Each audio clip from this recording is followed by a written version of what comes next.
All right, and you guys can't stop asking questions about what preliminary independent autopsy results indicate in the death of Mississippi teen Nolan Wells. We're following your clicks and curiosity, and it looks like you guys also want to know more about the results of that report and what this means for Wells' family's search for answers. So let's break it down. We've got our Aaron Katursky up first, then Dr. Priya Banerjee. Y'all, thank you so much for joining us. Let's start with Aaron and what we're learning from the autopsy report commissioned by the Wells family legal team.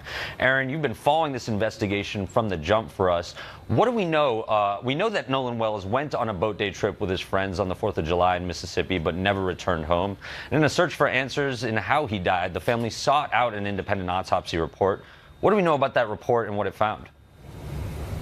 It didn't find much. In fact, the independent autopsy commissioned by the family, Ashin, said that it could not determine the cause and manner of death for several reasons. The pathologist was unable to fully examine Nolan Wells's organs, and the neck structure did not arrive from Mississippi, and that would be an important piece to examine in a death in the water. We know Nolan Wells's body was found in the waters off the Mississippi Gulf Coast. So without those kinds of examinations being possible, without knowing what preceded Wells entering the water for the last time, the independent pathologist said he just could not determine what happened to him. Yeah, Aaron, what are we hearing from the family today as a result of sort of the lack of findings in that report? Well, the family only says there's one question that matters, and it's what happened to Nolan Wells. And this independent autopsy doesn't do much to get them any answers that they so agonizingly have been demanding. The independent autopsy did notice some discoloration on the back of Wells's neck. That could be from an injury, but it could also be from natural decomposition of a body. And I think it really shows the limits of what an autopsy can do in a drowning death. You're more trying to rule things out than, reach a definitive conclusion of what led him into the water in the first place. Yeah, it just heartbreaks for the family. Yeah, Aaron, there's now an award amount over $100,000 for answers into what happened. The family obviously wants people to come forward. Have there been any responses to this award announcement? What do we know? Whether it's to the reward announcement specifically, we're not sure, Ike, but we've talked to the sheriff in Jackson County, John Ledbetter, who said he is getting good cooperation from the public. He's conducted a number of interviews, including with several friends that were with Wells the last time he was seen on July 4th on Horn Island. They're cooperating, according to the sheriff. But we're still waiting for the results of the investigation, which will eventually be presented to a grand jury to determine whether there's any criminality associated with Wells's death. And we're still waiting for the official autopsy report from the state. Aaron, appreciate you, man. Thanks so much for staying on top of this. Let's now bring in board-certified forensic pathologist Dr. Priya Banerjee for analysis on the independent autopsy report. Dr. Banerjee, thanks so much for being here. And according to the Wells family attorney, the preliminary independent autopsy found that Nolan Wells' body was missing the throat and had an area of red discoloration in the soft tissue on the back of the head. Are there any possible explanations for these findings? How do you kind of make sense of this? Sure.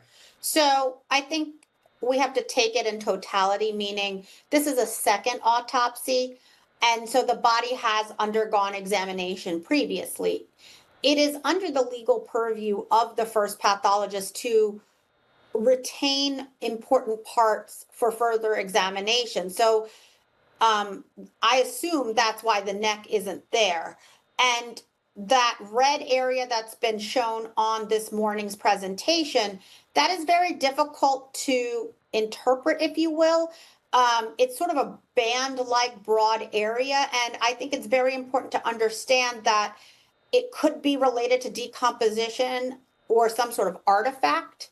And, the body has undergone autopsy, but if it is injury, there was no description of no finding of any skull fracture underneath it. I see. Dr. Banerjee, what findings would normally support drowning as a cause of death?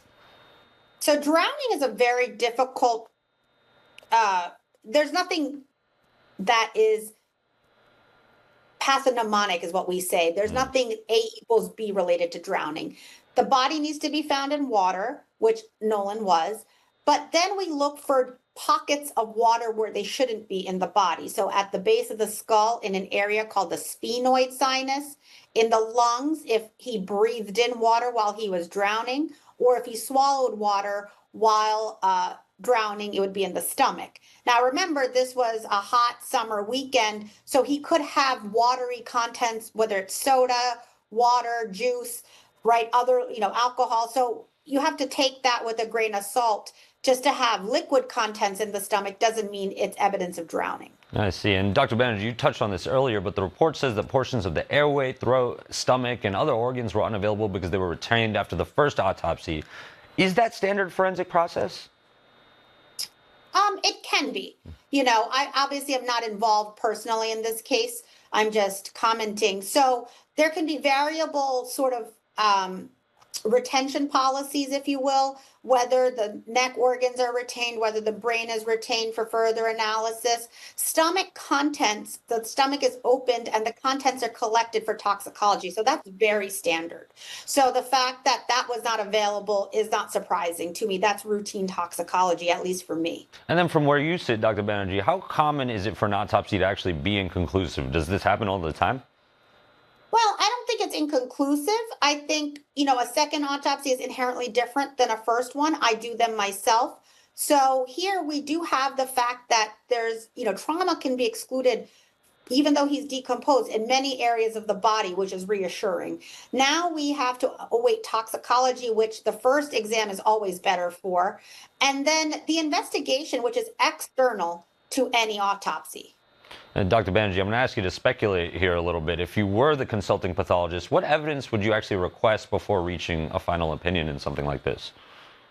Sure, and I think it's those two issues. I would make sure that all the, salient body parts, like the neck, the brain underwent the special analysis. I'd make sure that he doesn't have a heart condition potentially, make sure the toxicology is back, and really the overarching element is the investigation. What's going to be found out? Because this was an otherwise young, healthy man.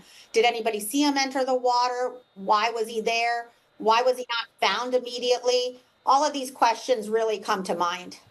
Dr. Priya Banerjee, thank you so much for your insight on this. Really helpful. Appreciate you. Thank you.